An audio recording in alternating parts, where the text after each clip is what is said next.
Bom, em primeiro lugar, agradecer o convite e vamos tentar assim, dar uma visão que corresponde a meus 10 primeiros anos de formado e que corresponde ao período que eu fui residente da Pinel, nos anos de 61, 62, 63, e que depois permaneci na Pinel como um dos seus médicos, e lá fiquei até 73. Bom, os meus 3 primeiros anos de residente, e dos 3 primeiros, eu até vou dar um destaque especial para o primeiro ano, porque no primeiro ano eu fui residente na forma integral, porque eu morei na Pinel. Eu tinha um quarto, banheiro, e eu residi na Pinel durante o ano de 62. Não foi bem durante todo o ano, em novembro de 62, eu saí da Pinel, da residência, concretamente, e fui morar num apartamento, mas e continuei na residência por mais 2 anos. Mas então, o primeiro ano, bom, nesse primeiro ano, eu acho que eu pude, além de todo o ensinamento que eu tive 2 excelentes professores, que foi Marcelo Blaia e Davizinho, Davi Appelbaum, que foram meus professores e supervisores, e com quem eu aprendi toda a base psiquiátrica e toda a base, inclusive, eu diria também, psicodinâmica, já começou ali. Bom, após isto, então eu permaneci na Pinel e tive oportunidade de acompanhar o desenvolvimento da Pinel, porque quando eu entrei para a Pinel, ela tinha 1 ano, 1 ou 2, não sei bem, mas acho que 1. E aqueles 10 anos iniciais da Pinel foram realmente extremamente produtivos, extremamente criativos. O tratamento que se aprendia, que se praticava, era um tratamento, na época, extremamente novo, revolucionário, utilizando praxiterapeutas, psicólogos, assistente social, atendentes psiquiátricos. Os atendentes psiquiátricos, em grande número, eram estudantes de medicina, alguns dos quais, no futuro, foram psiquiatras e psicanalistas, tipo Valmor Pitinini, Fulgêncio Blaia, Juarez Cruz. Então, a Pinel tinha um clima efervescente, um clima altamente estimulante. Se trabalhava o dia e a semana inteira. Nós parávamos de trabalhar no sábado, às 3 horas da tarde. Era o encerramento. E às 2h30, 2h, tinha uma reunião final, onde os professores e coordenadores, junto com os médicos, residentes e atendentes, faziam uma reunião. Bom,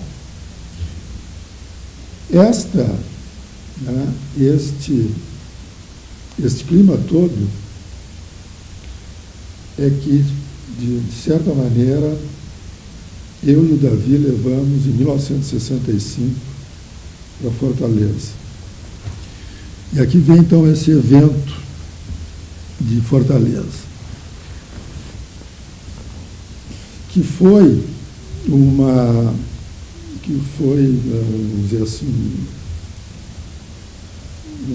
algo que foi feito pelo Manuel Albuquerque, na realidade. O Manuel conseguiu um avião da FAB, um turbo-hélice, que nos pegou aqui em Porto Alegre e nos largou em Fortaleza. E se constituiu uma delegação onde tinham médicos, psiquiatras do Hospital São Pedro, da Faculdade de Medicina, e da Pinel, éramos eu e o Davi. Nós levamos trabalhos. Eu me lembro que um trabalho que eu levei era um trabalho sobre equipe de atendimento. Um trabalho que foi feito por mim, por uma psicóloga, hoje esposa de um colega, Sueli, na época Sueli Garcia, hoje Sueli Brunstein, e uma assistente social, Isabel Wixigel. Na época, quando eu apresentei esse trabalho lá, esse trabalho se constituiu em algo extremamente comentado, porque no trabalho eu relatava o que nós fazíamos e a participação da psicóloga e da assistente social no tratamento do paciente e no tratamento da família, no atendimento da família. O Davi levou os trabalhos e, além disso, depois do primeiro dia de congresso, onde nós apresentamos trabalhos, nós começamos a ser convidados a participar de reuniões, de discussões sobre atendimento, especialmente o atendimento hospitalar. Bom, e num desses convites, lá pelas tantas, houve um convite para participar de uma mesa redonda plenária, que era uma mesa redonda, talvez a mais importante, e que tinha uma mesa redonda constituída, mas, pelo interesse que os trabalhos que nós levamos despertou, então nós fomos convidados. E quem foi para a mesa redonda foi o Davi, inclusive era. E o Davi, que não tinha assim, levado daqui nada praticamente fez a sua apresentação na mesa, porque ele só pediu algo, assim, só disse, tá, tudo bem, mas eu quero ser, eram 3 participantes que já eram, ele foi o quarto. Eu quero ser o quarto, eu quero ser. Então ele preparou a sua apresentação durante a apresentação dos colegas que o precederam. E os colegas que o precederam tinham uma orientação absolutamente tradicional do tratamento. E então ele pegou os pontos mais tradicionais, e deu uma visão totalmente diferente. O que produziu, né, um impacto na assistência, tanto que terminou a mesa e praticamente todos os comentários eram em função do que porque realmente era uma visão completamente diferente. O paciente, o doente mental, perdia aquela aura de algo inacessível, incompreensível, e ao contrário, ele adquiria uma outra configuração, né?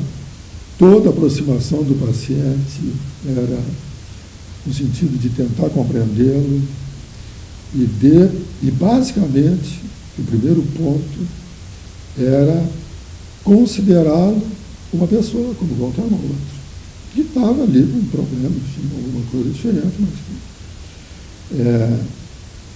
então se levou essa visão,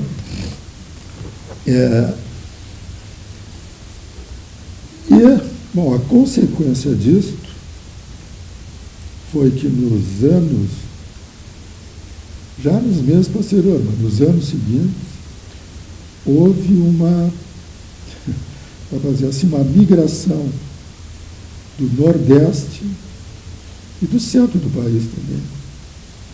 Então, vieram, assim, recém-formados de Pernambuco, Rio Grande do Norte, interior de São Paulo,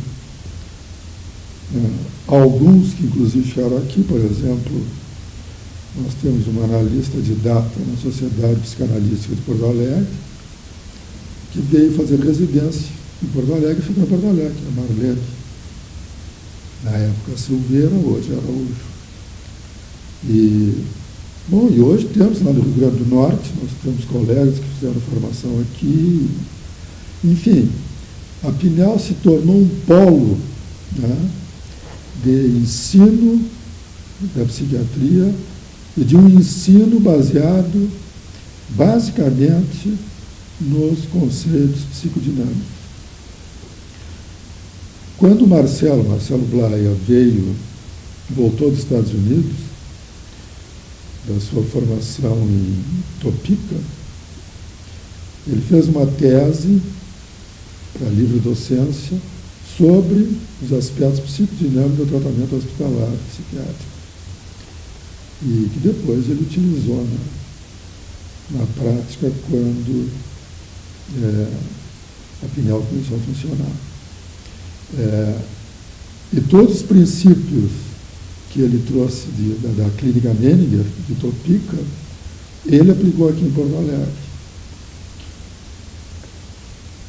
Nesses 10 primeiros anos, se formaram um grupo de psiquiatras que eu acho que realmente foi um grupo extremamente criativo, produtivo. E, bom, hoje nós temos, por exemplo, o Hans, que foi presidente da psiquiatria, o Gari, que é da Cidade Psicanalítica, presidente, inclusive, da psiquiatria brasileira, o Davi, o Bernardo, enfim,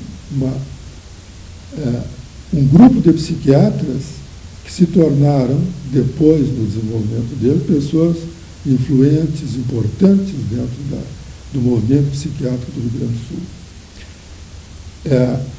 Houve também uma influência em Santa Maria, na Universidade de Santa Maria, na psiquiatria de Santa Maria. Para lá foi o Milton Chances, que hoje tem um de seus filhos, o Flávio, aqui em Porto Alegre, mas o Milton foi muito importante na Santa Maria. Pedro Martinez, o outro que se formou aqui conosco em Porto Alegre.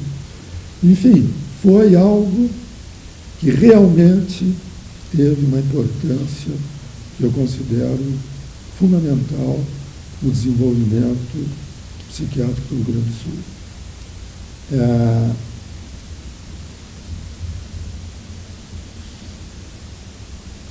Isto, como eu disse, eu permaneci na Pinhal até 73,